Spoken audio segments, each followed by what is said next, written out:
Okay, guys, so let's move forward and understand one of the last type of check in our syllabus of 11th standard Maharashtra State Board, which is called as crossed account pay check. ठीक है, पहले last session में हम लोग ने क्या देखा? Cross check देखा, ऑर्डर चेक देखा, बेरर चेक देखा, सब कुछ देख लिया. अब ये सेशन थोड़ा सा मतलब आपको थोड़ा कंफ्यूजन हो सकता है इसमें, क्योंकि देखो क्रॉस चेक क्या होता है आपने ऑलरेडी सीख लिया. अभी एक और टाइप का चेक है जिसको हम लोग बोलते हैं क्रॉस अकाउंट पे चेक.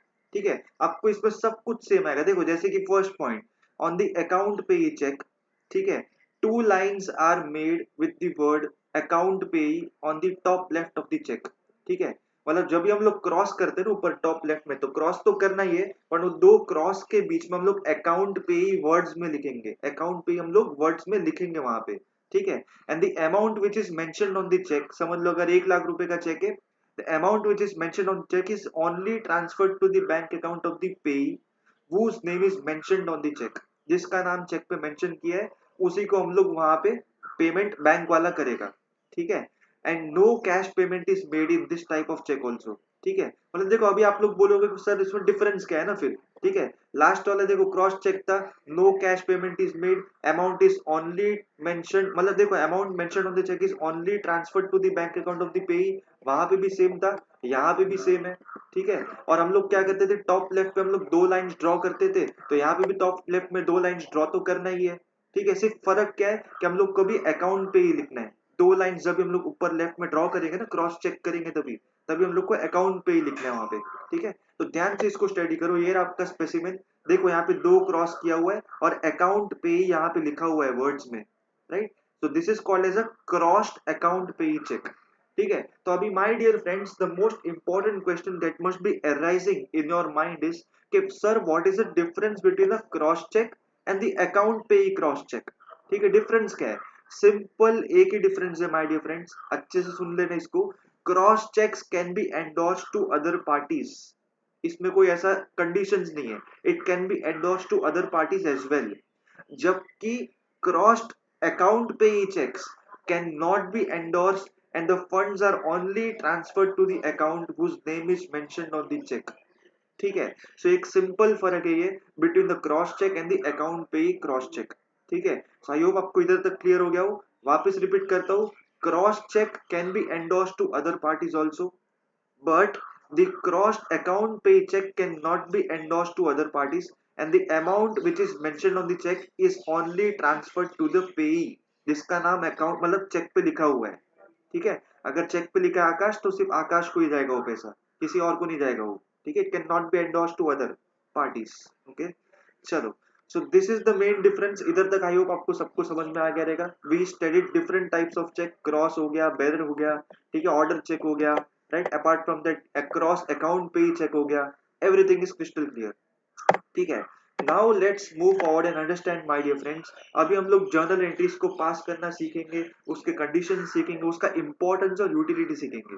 ठीक है, बट बेसिकली देखो जर्नल एंट्रीज क्या होता है, मैंने आपको स्टार्ट से बोलता आया हूँ ये चीज कि journal entry is a book of account, one of the books of account in which the daily transactions are recorded in a chronological order.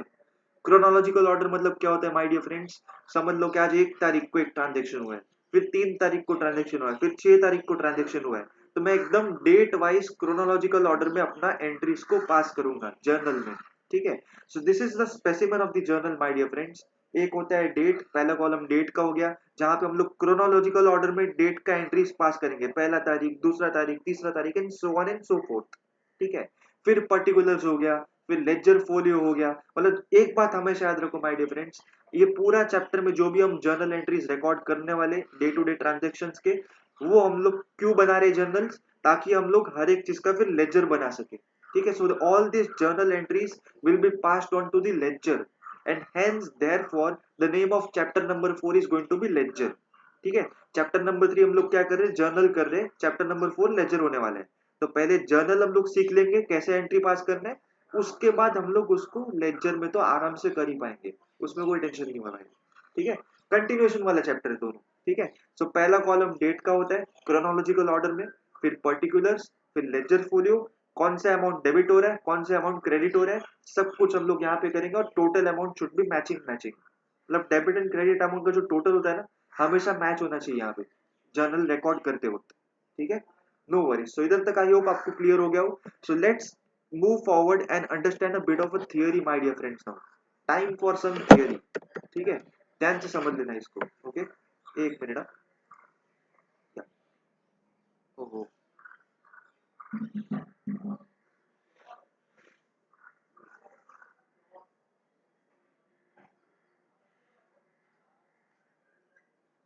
ठीक, चलो।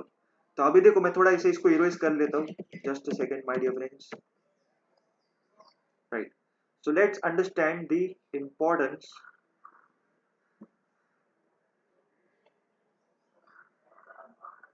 Utility of journal. ठीक है, तो the very first important is going to be, ध्यान से सुनना। Journal एक ऐसा बुक है in which the complete and permanent record of all the business transactions day to day are available with necessary information. So the very first importance of making a journal entries, right? Records maintained in systematic way. Okay, yes, so this is the first importance of making a journal entry. The second importance is it is easier to find out the needed reference of a transaction from journal as records are maintained in chronological or date wise order. ठीक है, तो अभी देखो reference, मैं यहाँ पे सिर्फ एक पॉइंट लिखता हूँ यहाँ पे कि रेफरेंस। ठीक है, इसको मैं अभी थोड़ा इलेबोरेट करके आपको बताता हूँ। अभी देखो फॉर एग्जाम्पल, अभी मैंने जर्नल एंट्रीज को रिकॉर्ड करना स्टार्ट किया। ठीक है, आज का अभी तारीख है 25 दिसंबर है, राइट। समझ लो कि आगे जाके 10 जनवरी को मुझे कुछ तो है ना रियलाइज हुआ कि कुछ तो गड़बड़ है, मुझे कुछ तो चीज का रेफरेंस चाहिए। मतलब 25 दिसंबर को मैंने क्या क्या ट्रांजेक्शन किए, मुझे उसको रेफर करना है वापिस से। ठीक है, तो जर्नल एंट्री जब मैं प्रॉपर क्रोनोलॉजिकल ऑर्डर में बनाऊंगा ना, ठीक है, रेफरेंस मतलब देखो यहाँ पे क्या करते हैं हम लोग, क्रोनोलॉजिकल ऑर्डर में हम लोग बनाएंगे। तो मैं लिख लेता हूँ यहाँ पे chronological order.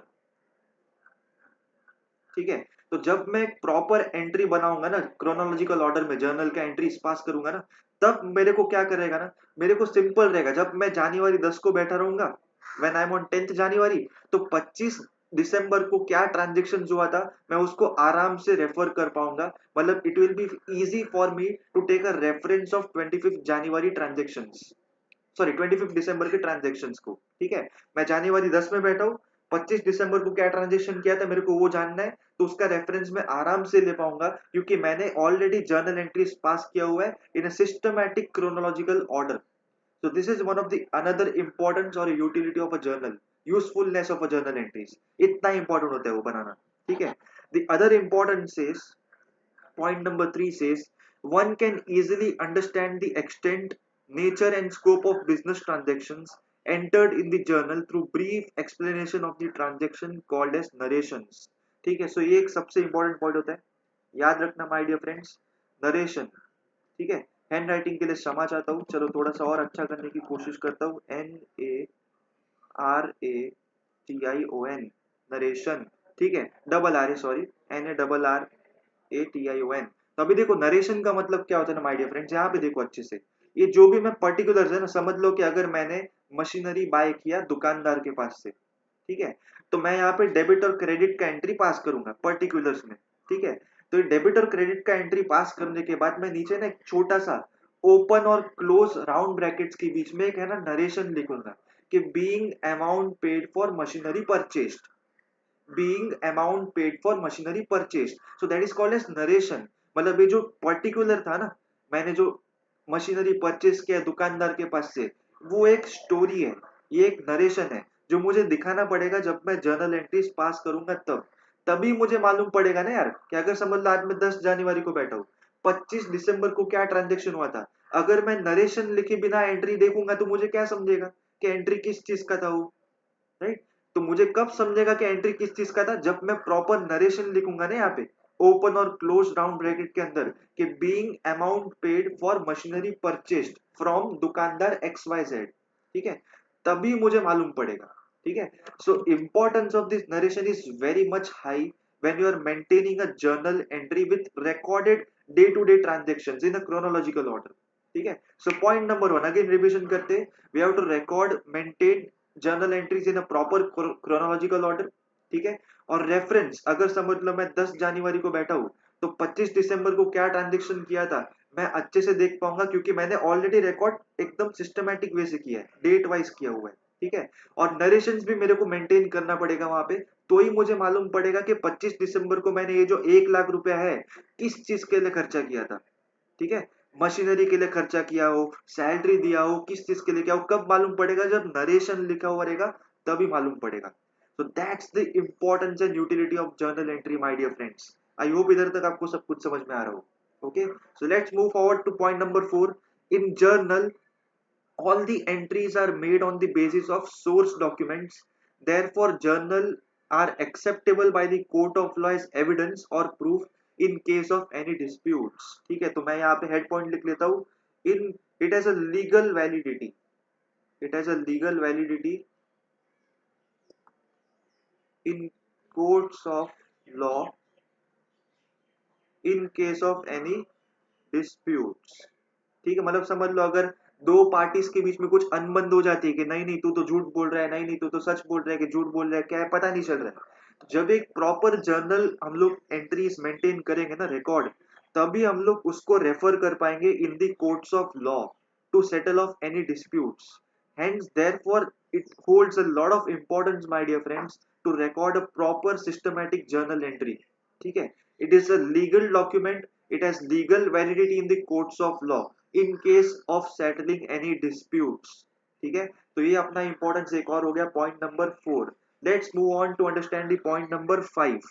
with the help of journal one can find out errors and can also prevent it.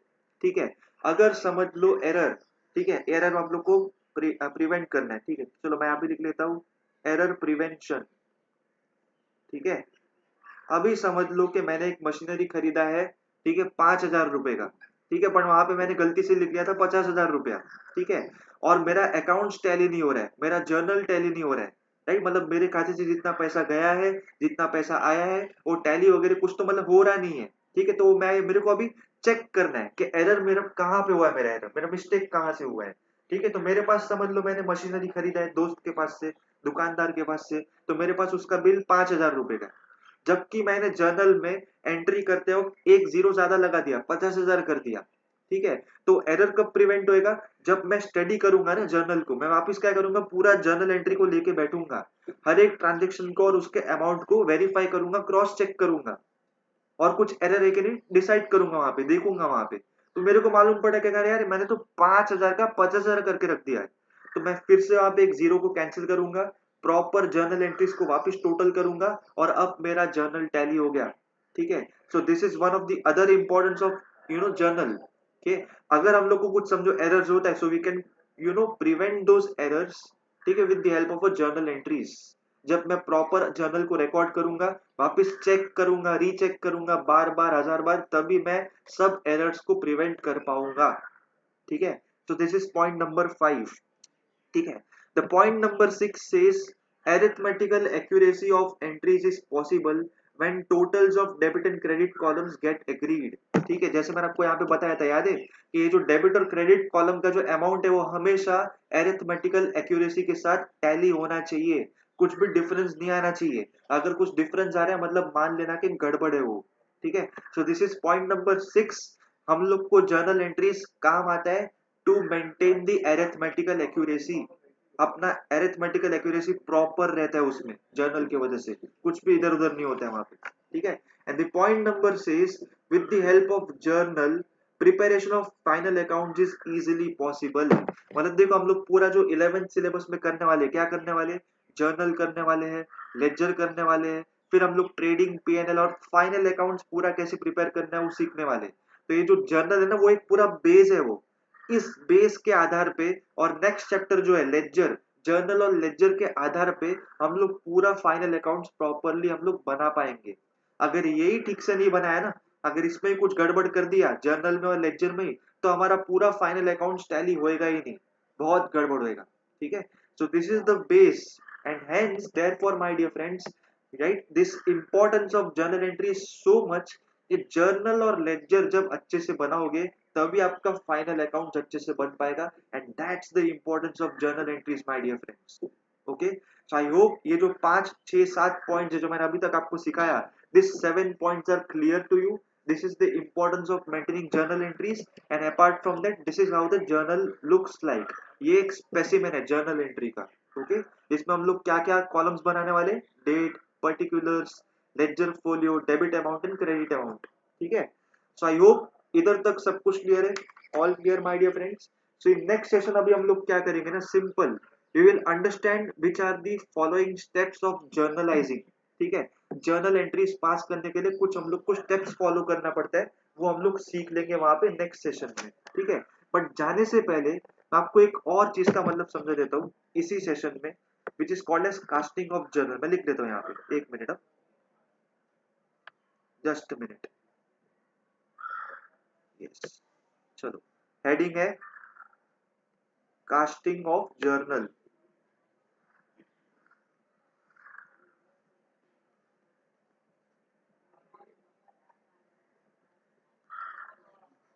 ठीक है. चलो, अभी वापस ब्लैक पेन ले लिया. ठीक है. अभी देखो कास्टिंग का मतलब क्या होता है ना, सिंपल. मैं आपको फिर पहले पढ़ता हूँ और फिर हिंदी में ट्रांसलेट करके बताता हूँ. The to check the arithmetical accuracy, the total of debit column and total of credit column is carried out on every page of journal, and on the last page of journal, grand total is to be done, which is known as casting of journal. ठीक है. मतलब समझ लो कि मैंने एक journal बनाया है. Okay. Journal entries है, डेट हो गया,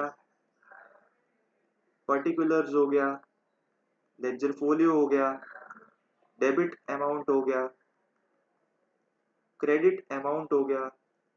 ठीक है. तो ये जो मैं अभी जर्नल बना रहा हूँ ना यहाँ पे, ओके, डायग्राम को थोड़ा जाने देना. ओके. ये जो जर्नल है, समझ लो कि मैंने अभी यहाँ पे एंट्रीज पास करना स्टार्ट की है. Right. There are many entries over here. Okay. तो ये बहुत सारी एंट्रीज मैं पास करूंगा. जनवरी 1 समझ लो कि मेरा फाइनेंशियल ईयर कब होता है माय डियर फ्रेंड्स, 1 अप्रैल से लेके 31 मार्च तक का फाइनेंशियल ईयर होता है. तो बहुत सारे ट्रांजेक्शन होते हैं अप्रैल से लेके मार्च में, पूरा साल भर में. तो बहुत सारे जर्नल एंट्रीज रिकॉर्ड करना पड़ेगा यहाँ पे. राइट. तो उसमें देखो फायदा क्या है ना, मैं जब भी यहाँ पे है ना हर एक पेज का टोटल करूंगा. समझ लो कि पहला पेज है जर्नल एंट्री का, फिर दूसरा पेज, फिर तीसरा पेज, फिर चौथा पेज. ठीक है. तो हर एक बार जब भी मैं पेज को पलटी करूंगा ना, राइट, तो हर पेज खत्म होने के बाद मैं उस पेज का टोटल करूंगा. Total of page number 1, total of page number 2, page number 3 4 and 5. तो अगर समझ लो मैंने यहाँ पे जर्नल एंट्रीज बनाए पेज नंबर 1 2 3 4 और 5 के, मेरे पास 5 पेजेस है पूरे फाइनेंशियल ईयर में. ठीक है. तो पांचों के पेज का मैं टोटल, पेज नंबर 1 का टोटल, पेज नंबर 2 का टोटल, 3 का, 4 का और 5 का. ठीक है. इस सबके टोटल को मैं ऐड करूंगा, which is called as grand total. Okay. Grand total निकलेगा वहां पे. ओके. तो वो जो ग्रैंड टोटल रहेगा ना, वो हमेशा मैचिंग होना चाहिए. मतलब the debit amount should be equal to the credit amount. And that equalization or that equalization of the grand total of all the pages of journal entries is called as casting of journal. ठीक है. so I hope you are clear my dear friends. casting of journal हम लोग किसको कहेंगे, जब भी हम लोग हर एक पेज का जर्नल एंट्रीज को टोटल को ऐड करके ग्रांड टोटल हम लोग वहां पे डिसाइड करेंगे. और वो जो ग्रांड टोटल है, डेबिट अमाउंट का ग्रांड टोटल और क्रेडिट अमाउंट का ग्रांड टोटल दोनों मैचिंग मैचिंग होना चाहिए. And that we call it as arithmetical accuracy. And that arithmetical accuracy my dear friends is called as casting of journal. हम लोग ने casting किया उसका. ठीक है. सो अगेन इसको इंग्लिश में पढ़ लेता हूं मैं, बुकिश लैंग्वेज में क्या लिखा है. Casting of journal is nothing but to check the arithmetical accuracy. The total of debit column and the total of credit column is carried out on every page of journal, and on the last page of journal, grand total is to be done, which is known as the casting of journal. ठीक है. मतलब जब भी हम लोग grand total निकाल लेंगे ना डेबिट और क्रेडिट अमाउंट का, ठीक है, उसको हम लोग बोलेंगे कास्टिंग हो गया जर्नल का. ओके. सो आई होप इधर तक my dear friends all clear. Right. In case अगर आपको कुछ डाउट्स होता है इंपॉर्टेंस यूटिलिटी में, कुछ अगर आपको क्वेश्चंस पूछने हैं, तो surely pin me back on Instagram, Facebook, कहीं पे भी आप मेरे साथ जुड़ सकते हो. ओके. चलो, all the best my dear friends. Take care.